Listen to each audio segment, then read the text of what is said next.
का, कितने सुंदर थे वो। तुम कौन हो, कहाँ तुम्हारे माता पिता कौन है, होता है ना, जैसे तरस आ जाता है। पहले लोगों में तो हृदय में था ना ये सब, तो इसीलिए वो सब पूछ रहे हैं। लेकिन सुखदेव गोस्वामी किसी से कोई जवाब नहीं दे रहे हैं, किसी का कुछ नहीं सुन रहे हैं, वो चले जा रहे हैं। तो इसीलिए ये स्त्रियां और बच्चे उनके साथ साथ आ रहे थे जब वो वहां पे उस समय वहां पे आए जहां पे परीक्षित महाराज थे।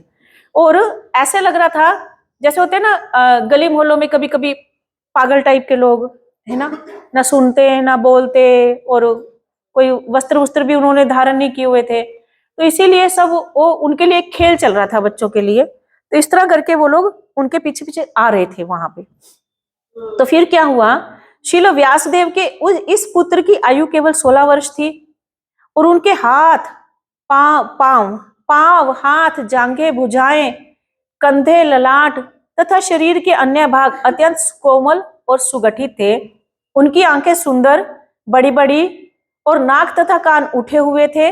उनका मुखमंडल अत्यंत आकर्षक था और उनकी गर्दन सुगठित एवं शंख जैसी सुंदर थी। तो वो अगर जगत से कोई अपेक्षा नहीं रखते थे, इसका मतलब ये नहीं कि वो एकदम भूखे गरीब से ऐसे कुछ उनका ऐसा देखना नहीं था। भगवान के शुद्ध भक्त थे ना, तो वो भगवान की छवि को जैसे लेके घूम रहे थे अपने में, इतने सुंदर थे।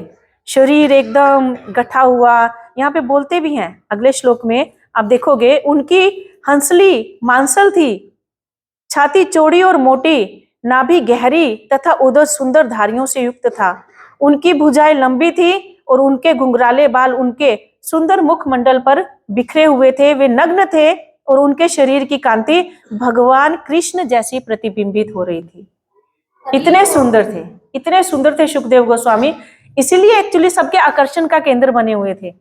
बच्चों और स्त्रियों के एक आकर्षण का केंद्र इसलिए बने हुए थे कि इतना सुंदर बच्चा और कैसे घूम रहा है, तन पे वस्त्र नहीं है, मतलब कोई इनकी देखभाल करने वाला नहीं है क्या, समझे ना। तो इसलिए वो उनके पीछे पीछे आ रहे थे। तो यहाँ पे प्रभुपाद जी बोलते हैं कि जब 26 नंबर में सुत गोस्वामी जो है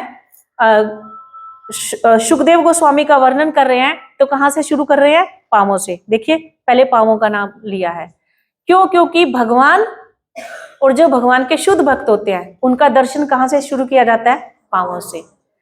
ये चीज को हम लोग भागवतम में जब कुंती महारानी भगवान की स्तुति करती है ना, तो वहां भी वो बोलती है, नमो पंकज नाभाय नमो पंकज मालिने नमो पंकज नेत्राय नमस्ते पंकजांग्रे। तो वहां प्रभुपाद जी ये स्पेशल लिखते हैं, क्योंकि कुंती महारानी बुआ है, लेकिन वो तो शुद्ध भाव में है और शुद्ध ज्ञान में है।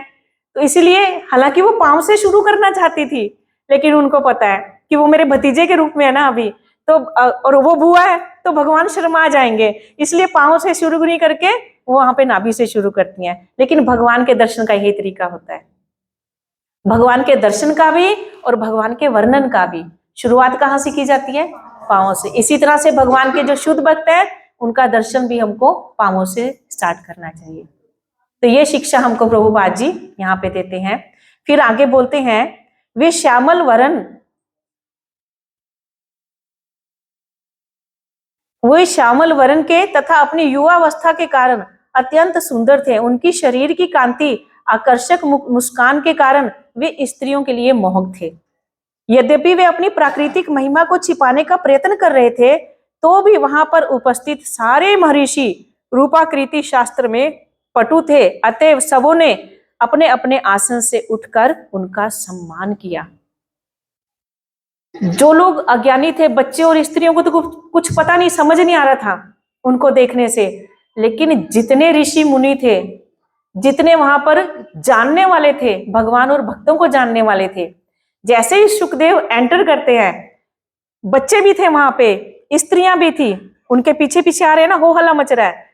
लेकिन जैसे ऋषि मुनियों ने देखा, वो तो क्योंकि ज्ञाता थे कि किस स्थिति के हैं, और उनको देखने से एक व्यक्तित्व होता है ना।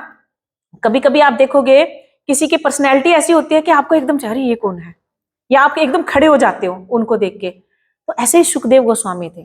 ये तो भौतिक जगत के पुरुष भी नहीं थे, तो आध्यात्मिक स्तर पर हैं, ठीक है। तो जैसे ही देखा सब ऋषि मुनियों ने, हालांकि उनके पिता भी हैं, परशुराम है जो भगवान के अवतार हैं, तो ये लोग भी उनके आते ही खड़े हो गए। आयु देखिए कितनी है, सिर्फ 16 साल। उसके लिए इतने बड़े बड़े महापुरुष, क्या व्यक्तित्व होगा सुखदेव गोस्वामी का, मतलब हम सोच भी नहीं सकते हैं, क्योंकि हमारी बुद्धि तो भौतिक है, हम लोग नहीं सोच पाएंगे उससे।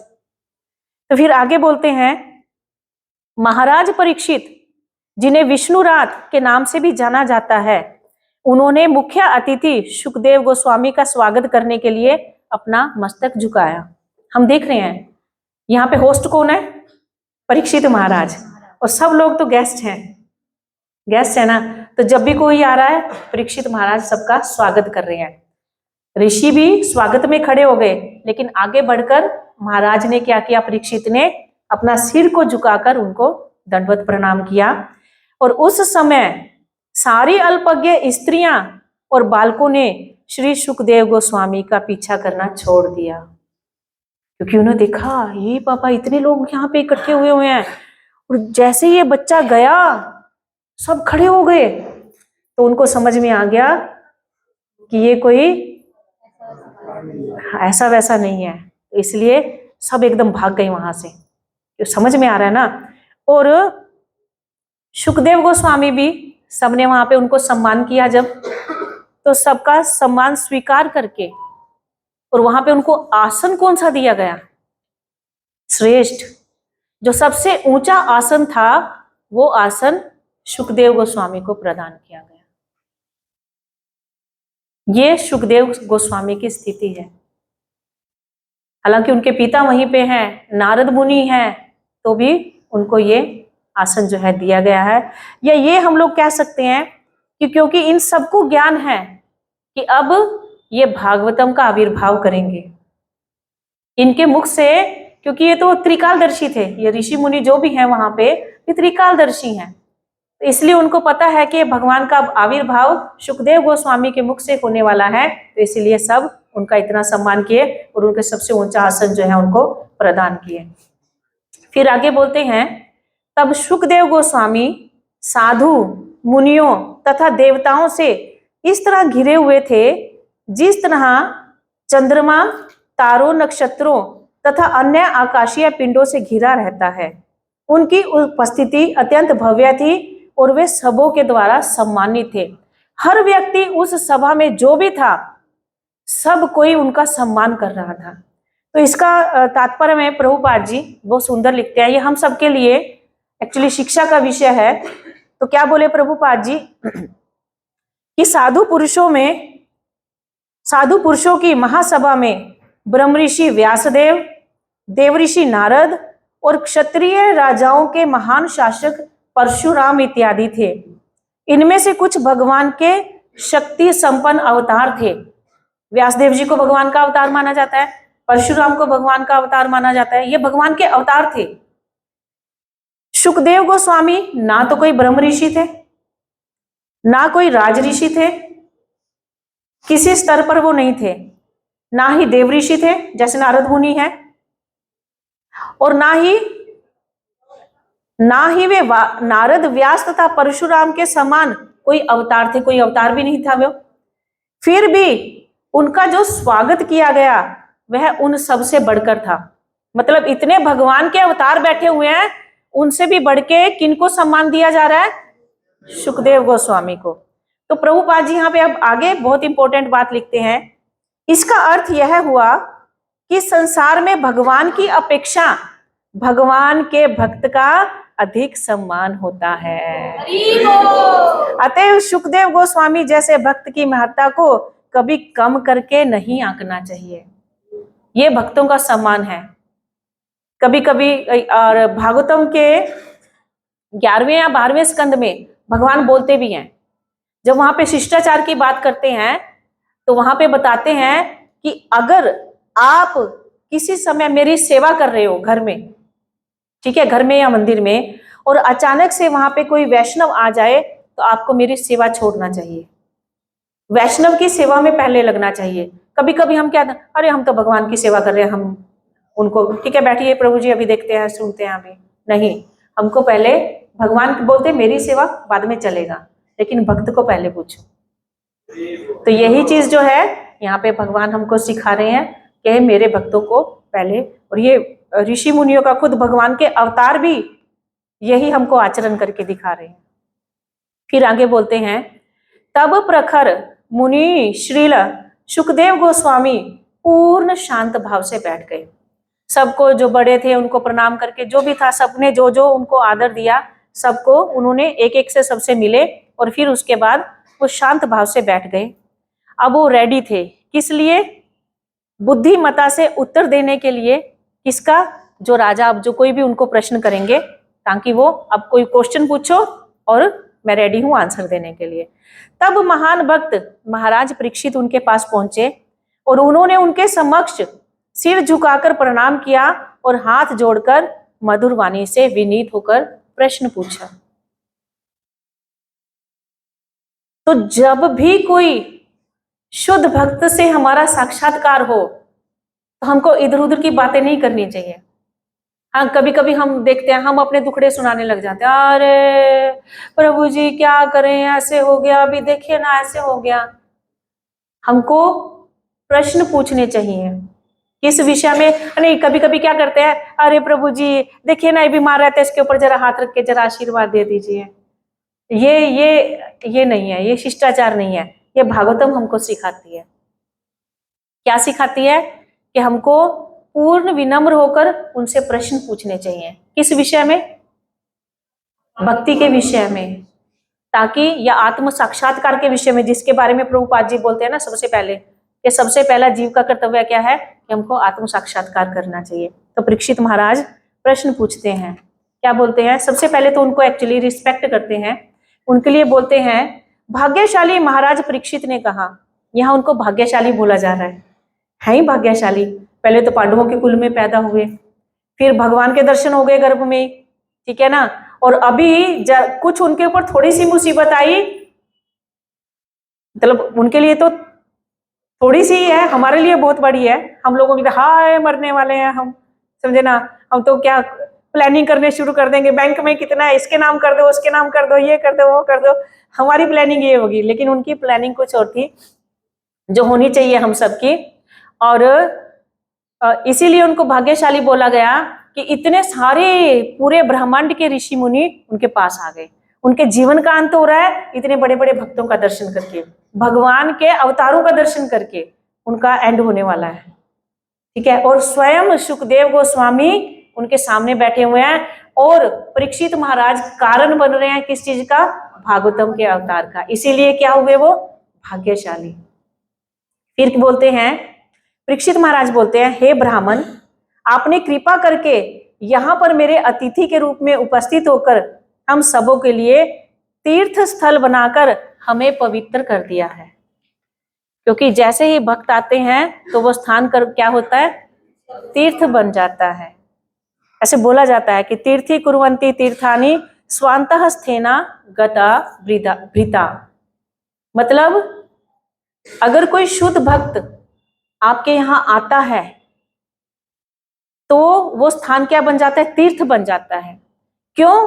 क्योंकि शुद्ध भक्त जो है अपने हृदय में हर समय गोविंद को लेकर चलता है, हर समय उसके हृदय में भगवान का वास रहता है।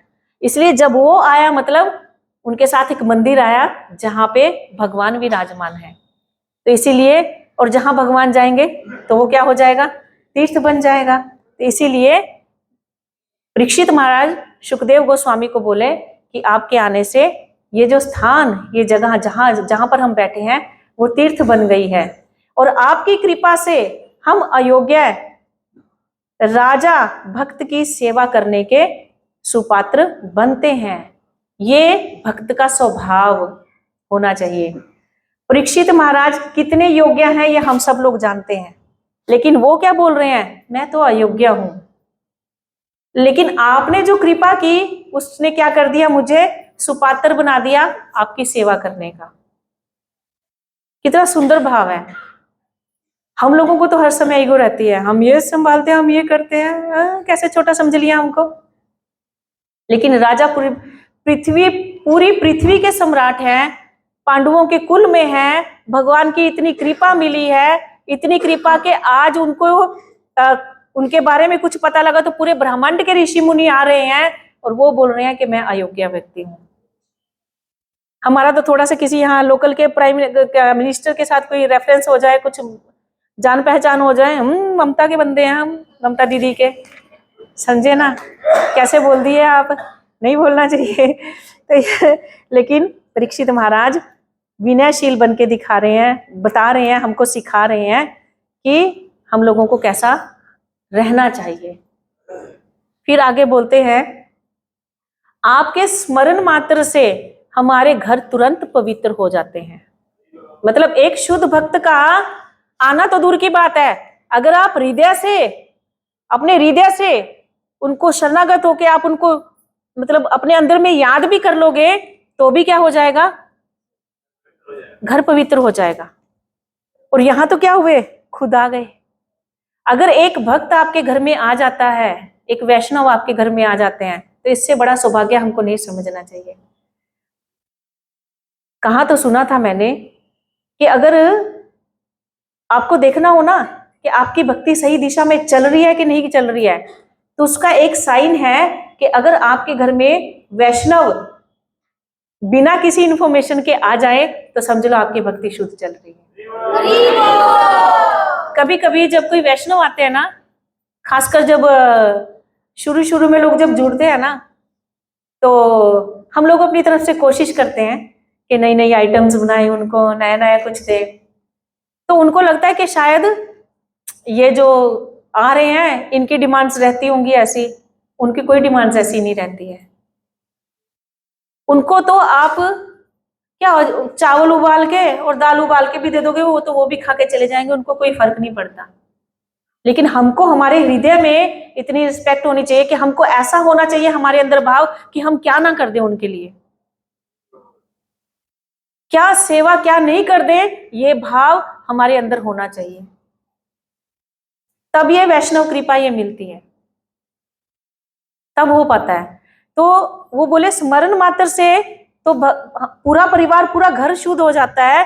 तो आपको देखने, स्पर्श करने, आपके पवित्र चरणों को धोने और घर में आपको आसन प्रदान करने को अगर मिल जाए, अगर एक भक्त ऐसे आ जाए कि उनको हम प्रणाम भी कर पा रहे हैं, उनके लिए कुछ सेवा भी कर पा रहे हैं, उनको घर में आसन दे के बिठा भी पा रहे हैं, तो इससे बड़ा सौभाग्य हमको समझना ही नहीं चाहिए। उस समय हमको समझना चाहिए कि हाँ, हमारे घर में वैष्णव आए, कितना बड़ा सौभाग्य है हमारा।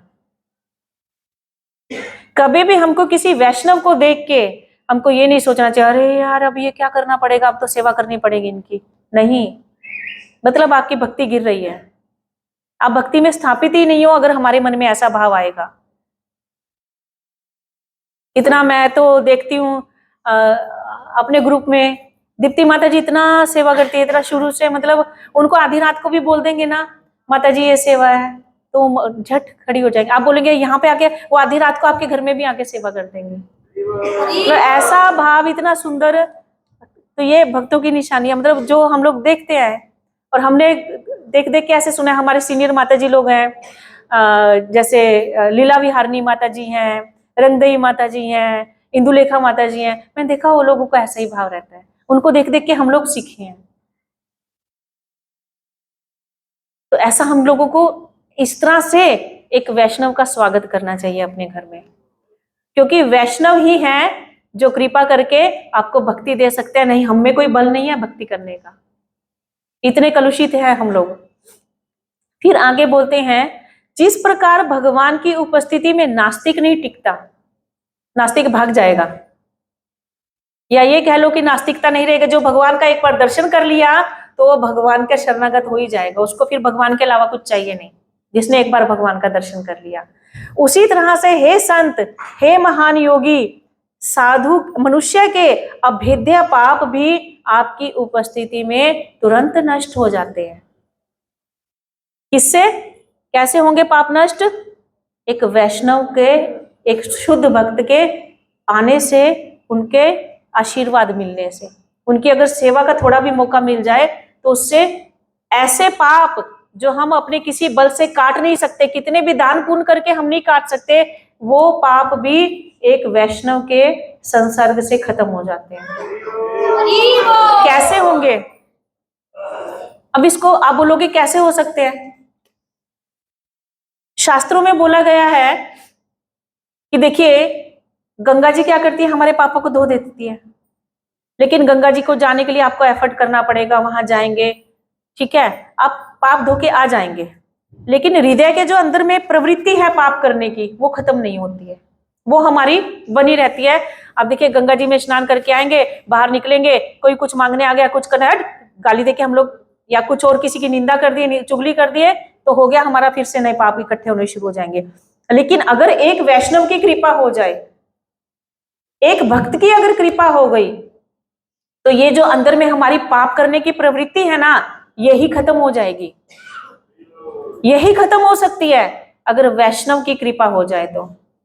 एग्जाम्पल बहुत सारे एग्जाम्पल हैं हमारे पास, जैसे कि किसके साथ हुआ, जगाई मधाई, नित्यानंद महाप्रभु की कृपा से जगाई मधाई इतने असुर प्रवृत्ति के लोग थे, लेकिन उनकी कृपा से क्या हुआ, वो शुद्ध भक्त बन गए, है कि नहीं। और मृगारी इतना दुष्ट था, जानवरों को आधा मार के छोड़ के रखता था, और वो जब करहाते थे ना उसको आनंद आता था। नारद मुनि मतलब उनको तरस आ गया कि भाई तुझे मारना ही है तो तू एक साथ मार दे इनको, तू आधा क्यों मार रहा है। तो फिर जब नारद मुनि थोड़ी देर ही रुके, उसको प्रवचन किए, तो उसमें ये चेंज आया कि अगली बार, ज्यादा दिन नहीं हुए थे, नारद मुनि जब अपने दोस्त पर्वत मुनि के साथ उधर से गुजरे, बोले चल देखते हैं वो क्या कर रहे हैं, और टुपुसियां मार मार के आ रहे हैं, एक पैर उधर एक पैर उधर, एक पैर उधर एक पैर उधर। बोले भाई ये क्या हुआ, ये क्या सिखा के गए, पूछे क्या हुआ, बोलते चींटियां थी, मेरे पैर के नीचे ना आ जाए इसलिए मैं उनको बचा बचा के चल रहा था। इतना चेंज आया किसके अंदर, जो मारता था आधा आधा और उनकी कराह सुन के आनंद लेता था। एक भक्त का संग करने से, एक डाकू की अंगुली माल हम पढ़ते थे ना, है ना, हाँ, तो वो क्या हुए, वाल्मीकि बन गए, किस वजह से, वैष्णव का संग करने से। तो इस तरह करके ऐसे बहुत सारे हम देखते हैं कि एक वैष्णव की कृपा कितनी महान है, इसकी महानता का भी हम लोग शायद अंदाजा नहीं लगा सकते। वो कब आएगी, जब आप शुद्ध भाव से उनकी सेवा करेंगे। इसलिए कभी भी मौका मिले, कभी भी ऐसा हो कि एक वैष्णव को कहीं पे सेवा करने का मौका मिल जाए, तो नहीं छोड़ना चाहिए, छीन लेना चाहिए, समझे ना, छीनना चाहिए, बल्कि नहीं नहीं हम करेंगे हम करेंगे हम करेंगे, तो ये भाव हमारा होना चाहिए। और हमको ये मौका मिलने वाला है बहुत जल्दी, श्रीमद् भागवतम सप्ताह की जय, तो आने वाला है, हमको बहुत सेवा का मौका मिलेगा। तो ये भाव रखकर ही हमको, जो भी आएगा यहाँ पे भागवतम सुनने, जो भी आ रहे हैं हमारे लिए सब भक्त हैं, सब वैष्णव हैं, तो वही भाव से जितनी भी सेविकाएं हैं, जितने भी सेवक हैं, हम लोगों को इसी भाव से सेवा करना है। आपस में लड़े नहीं, आपस में नहीं होना चाहिए, माता जी इसने ये कर दिया, प्रभु जी इसने ये कर दिया, नहीं। देखिए सेवा करेंगे तो मैंने बोला था गलती भी होगी ही, है ना, तो एक दूसरे की गलतियों को क्या इरेजर से डिलीट कर देना है, कोई बात नहीं, हो गया चलो ठीक है, आगे के लिए, ताकि लेकिन आगे के लिए हम लोग ठीक रहें, आगे के लिए मनमुटाव नहीं हो जाना चाहिए किसी भी तरह से। मतभेद हो सकता है किसी सेवा में या किसी चीज में, मन भेद नहीं होना चाहिए, ठीक है।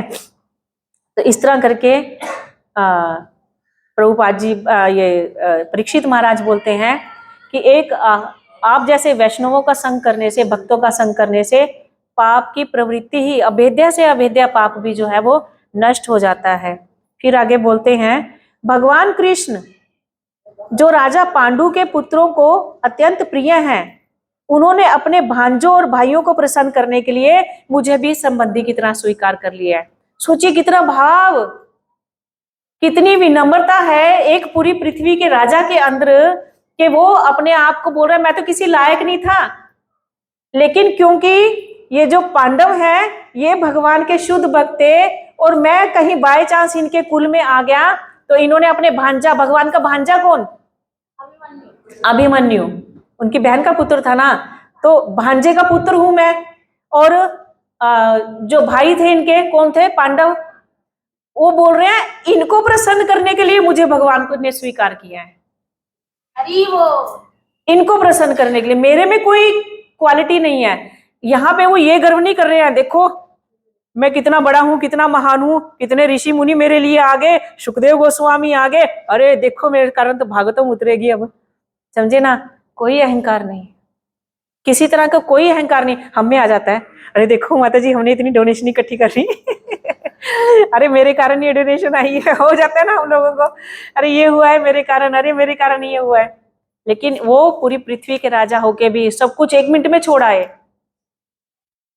और उसके बाद भी कोई गर्व नहीं। वो बोल रहे हैं मेरे में कोई योग्यता नहीं, ये तो मेरे दादा और मेरे पिता की योग्यता है, जिसके कारण मेरे को ये कृपा भगवान की मिल रही है। फिर वो बोलते नहीं तो ऐसे संभव ही नहीं हो सकता था कि कोई अपने आप से यहाँ आ पाए, क्योंकि परीक्षित महाराज ने किसी को इनविटेशन नहीं भेजा था, किसी को नहीं बोला था कि आओ आओ मुझे कोई कथा सुनाओ, सब अपने आप आ रहे हैं। तो किस कारण आ रहे हैं? क्योंकि भगवान ने सबको अंदर से इनविटेशन दे दिया, परीक्षित महाराज ने नहीं दिया। बोले भगवान की कृपा है, भगवान ने सबको अंदर में डायलिंग दे दी, सबको व्हाट्सअप कर दिया अंदर में, सबके हृदय में। और सब, क्योंकि कोई कौन से लोग में था, कोई कहीं पे था, कोई कहीं पे था, जाना आसान था क्या? 7 दिन तो उससे पहले ही निकल जाते अगर वो सबको इनविटेशन देने जाते। लेकिन भगवान ने ऐसा अरेंजमेंट कर दिया कि पूरी पृथ्वी के, पूरे ब्रह्मांड के संत मुनिजन महर्षि लोग, सब बड़े बड़े लोग वहां पे आ गए, और स्वयं सुखदेव गोस्वामी वहां आ गए। तो बोले ये जो जितने भी ऋषि मुनि यहाँ पे बैठे हैं ना, ये पब्लिक के लिए इनको तो दर्शन भी नहीं होता, आम पब्लिक को इनका दर्शन भी नहीं होता है। लेकिन मेरे लिए यहाँ पे भगवान ने ऐसी व्यवस्था कर दी कि ये सब लोग यहाँ पे आ गए मेरे ऊपर कृपा करने के लिए। और वो बोले हम मरणासनों को दृष्टि गोचर नहीं होते, मतलब एक झलक भी दिख जाए ना, हमको तो झलक भी नहीं दिखेगी, ऐसे दिखना तो क्या जरूरत है, कहाँ का, मतलब कितना बड़ा बात हो गया। तो बोले लेकिन ये कैसे व्यवस्था बन पाई? भगवान की कृपा से। भगवान ने उनको भेजा, किस लिए? ताकि अब भागवतम प्रकट। प्रभुपाद जी बोलते हैं कि यहाँ पे सब स्वेच्छा से प्रकट हुए थे, जिससे उन्हें श्रीमद् भागवत की शिक्षा दे सके, इसलिए आए वहां पे सब। आज हम लोग ये बुक कंप्लीट कर देंगे, ठीक है? आज फर्स्ट कैंटो का भोग डल जाएगा। फिर आगे बोलते हैं कि आप महान संतों तथा भक्तों के गुरु हैं, अतः मेरी आपसे प्रार्थना है कि आप सारे व्यक्तियों के लिए और विशेष रूप से जो मरणासन है उनके लिए पूर्णता का मार्ग दिखाइए। जो वो क्वेश्चन उन्होंने ऋषि मुनियों को पुट किए थे 2, वही सेम क्वेश्चन अभी वो किसको पूछे? सुखदेव। क्योंकि पहले कोई डिसीजन हुआ नहीं, पहले सब चर्चा का विषय बनकर रह गया, खाली सब कोई कुछ बोल रहा था, कोई कुछ बोल रहा था।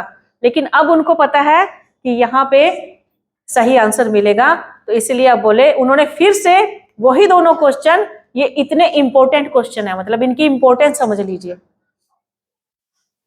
इतने इंपॉर्टेंट क्वेश्चन है ये। तो वही क्वेश्चन वो फिर से पूछते हैं, और ये संपूर्ण भागवत का सार भी है।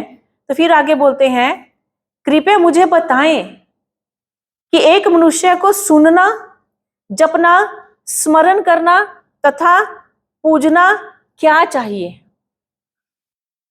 समझे ना, हमारे सुनने का टॉपिक क्या है? किसी के बारे में सुनने को मिल जाए, समझे ना। जपने को इसकी उसकी बातें जपेंगे, या आज वहां पे ये हो गया, ये हम लोग ग्राम वार्ता में ज्यादा इंटरेस्ट लेते हैं। और स्मरण तो हमको अपने अलावा या अपनों के अलावा कुछ होता ही नहीं है कि नहीं। लेकिन यहाँ पे अब परीक्षित महाराज पूछ रहे हैं कि एक्चुअल में हमको क्या जपना चाहिए, क्या स्मरण करना चाहिए, क्या सुनना चाहिए, क्या पूजना चाहिए, और ये भी बताएं कि क्या क्या नहीं करना चाहिए। क्योंकि दिन भर हम तो कुछ ना कुछ करने में लगे हुए हैं, अगर हम शरीर से कुछ नहीं करेंगे, शांत होके बैठे हैं, तब भी हम कुछ ना कुछ कर रहे हैं अंदर में अपने मन से। तो हमको क्या करनी है हमारे लिए?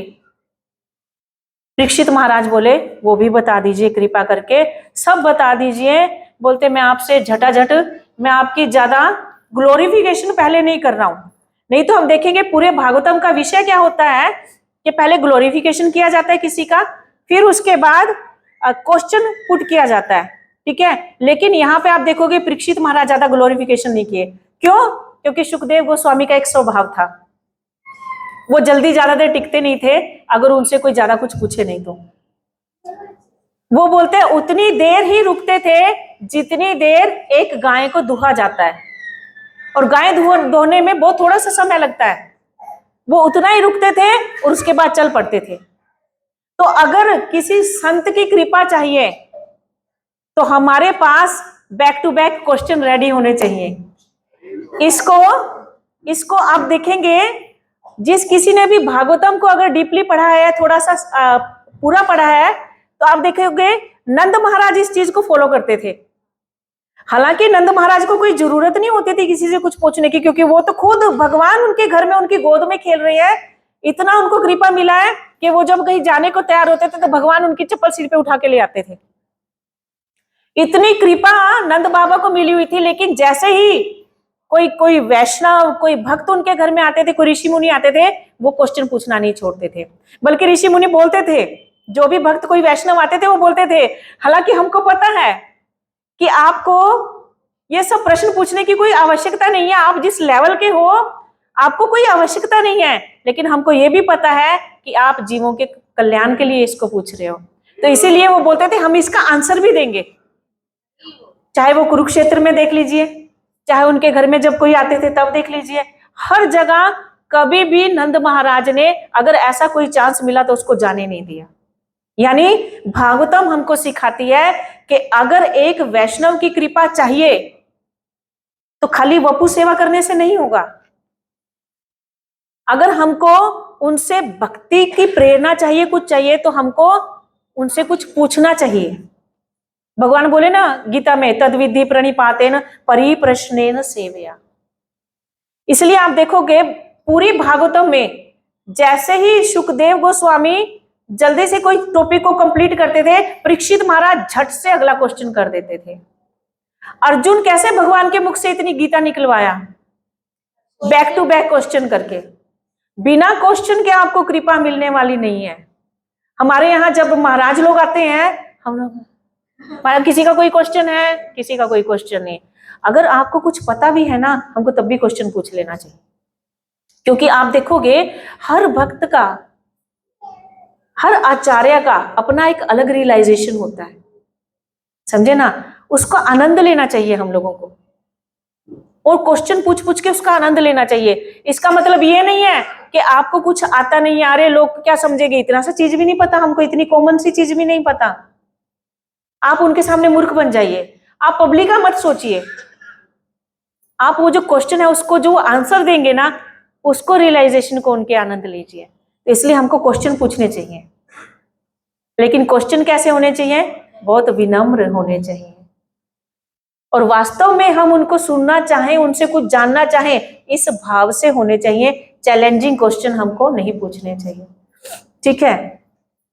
तो फिर इसलिए परीक्षित महाराज बोलते हैं आप ज्यादा देर रुकते नहीं हो, मुझे पता है, इसलिए मैंने ज्यादा ग्लोरिफिकेशन नहीं करके क्वेश्चन रख दिए, तो कृपया अब आप इनका आंसर दे दें। तो सूत गोस्वामी बोलते हैं कि इस तरह बहुत मीठी भाषा का प्रयोग करते हुए राजा ने सुखदेव गोस्वामी से थोड़ी सी बातें की और साथ के साथ अपना प्रश्न रख दिया। और अब शीला सुखदेव गोस्वामी जो है, जो कि पूर्ण शक्ति संपन्न है, कि भगवान के बारे में जो भी क्वेश्चन किया जाए उसका वो आंसर दे दें, और ऐसे धर्मवेता थे। तो अब ये जो परीक्षित महाराज ने 2 क्वेश्चन पूछे, उसका आंसर देना अब वो शुरू कर देते हैं। इस प्रकार श्रीमद् भागवत के प्रथम स्कंद के अंतर्गत सुखदेव गोस्वामी का प्रकट होना नामक 19वें अध्याय के भक्ति वेदांत तात्पर्य पूर्ण हुए। शिला प्रभुपाद की, परीक्षित महाराज की, शिला सुखदेव गोस्वामी की जय। हरे कृष्णा। आपका बहुत बहुत धन्यवाद। एक्चुअली आप सबको पता है कथा तो प्रभु ही करते हैं, लेकिन उनकी एब्सेंस में कोई विकल्प नहीं मिलने के कारण मुझे यहाँ पे फिट किया गया है। तो मेरी जैसी बुद्धि थी या जो भी मैं उतना तो जानती नहीं, उतना ना मेरे में क्षमता है, लेकिन फिर भी क्योंकि आदेश हुआ तो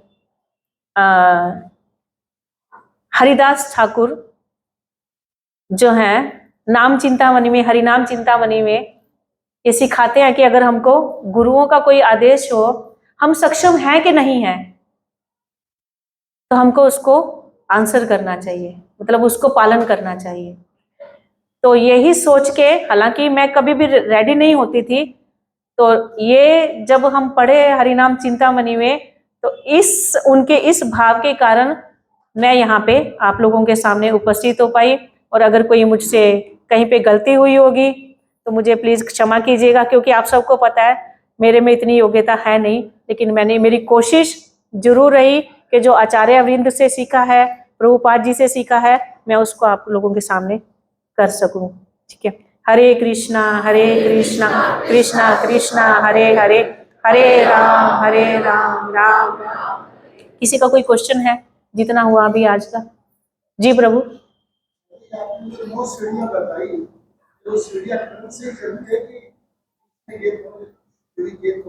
नहीं, नो नहीं, मैंने एक्चुअली 11 सीढ़ियां बताई थी। देखिए, क्रम से हर चीज एकदम नहीं होती है, धीरे धीरे करके आप किसी एक भाव में भी स्थापित हो सकते हो। जैसे नंद यशोदा, नंद बाबा और यशोदा खाली वात्सल्य भाव में है। ऐसा नहीं कि हमको हर सीढ़ी चढ़ना जरूरी है, हर सीढ़ी चढ़ना उतना जरूरी नहीं है। जो शुद्ध भक्ति करना ज्यादा जरूरी है, और वो बहुत हायर स्टेजेस है एक्चुअली। जल्दी से किसी भक्त की कृपा होने से ही, कोई शुद्ध वैष्णव की कृपा होने से ही कुछ हो सकता है। हम अपने आप तो एफर्ट करके वहां तक जा नहीं पाएंगे। थैंक यू प्रभु। किसी और का कोई क्वेश्चन? जी माता जी। अच्छा, वो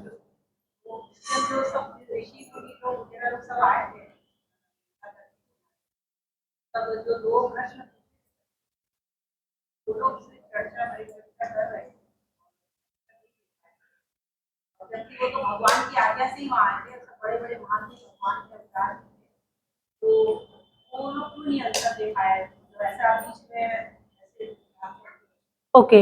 एक्चुअली सबका अपना अपना अनुभव, मैंने बोला ना, हर किसी का अपना अपना रियलाइजेशन होता है। ठीक है, और अगर वो आंसर कर देते तो फिर सुखदेव गोस्वामी क्या बोलेंगे? समझे ना, इसलिए आपस में चर्चा कर रहे थे सब, इसलिए कोई फाइनल कर, एक्चुअली जब तक वो आपस में चर्चा कर रहे थे, एक्चुअली देखिए, हम कोई भी चीज हो, कोई भी टॉपिक छिड़ जाए, अभी यहाँ पे मैं एक वर्ड बोलूं, मैं बोलूं सबको अपना अपना डिबेट देना है, तो सब अपने अपने हिसाब से देंगे। इसी तरह से परीक्षित महाराज ने जब वहां पे क्वेश्चन पूछा, बेशक सब लोग भगवान की प्रेरणा से आए हैं वहां पे, लेकिन सबका अपना अपना मत है, हर किसी का अपना मत है, तो इसलिए वो सब लोग, कोई कुछ बोल रहा था, कोई कुछ बोल रहा था, इसीलिए वहां पे वो लोग एक मत नहीं हो पाए थे अभी। और उतनी देर में तो, जब तक वो आपस में चर्चा कर रहे थे, उतनी देर में तो सुखदेव गोस्वामी आ गए, या ये कह लीजिए कि भगवान का सब रचाया हुआ है ये सब। प्रश्न तो परीक्षित महाराज के पास बहुत है, मान लीजिए वो दो आंसर दे ही देते हैं, तो आगे और आगे पूछते हैं। हाँ, आगे आगे उनके पूरी भागवतम में उनके क्वेश्चन ही चल रहे हैं। हाँ हाँ, हरे कृष्ण। सबका बहुत धन्यवाद। हाँ, पता तो खुद को भी पता था, मैं बोली ना।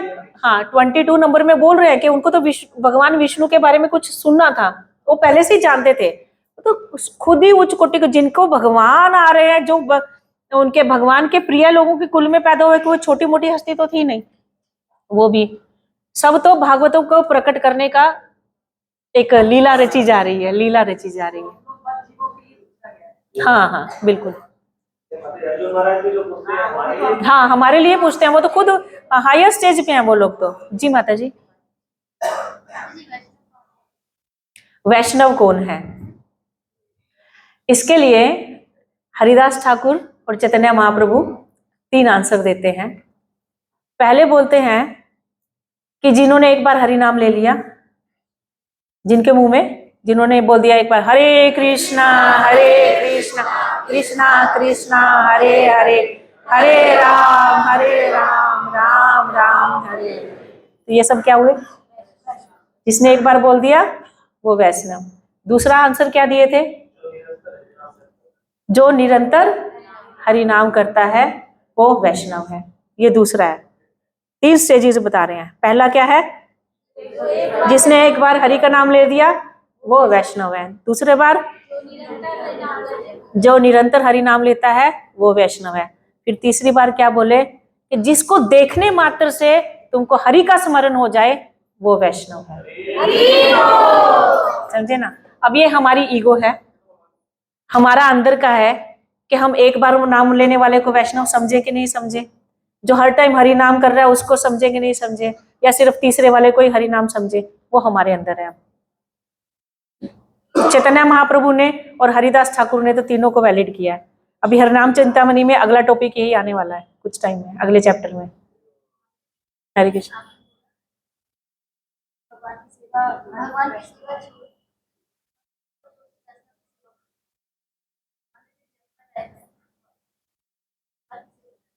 नहीं, मैं परिवार की सेवा नहीं बोल रही हूँ, भक्त की सेवा बोल रही हूँ मैं।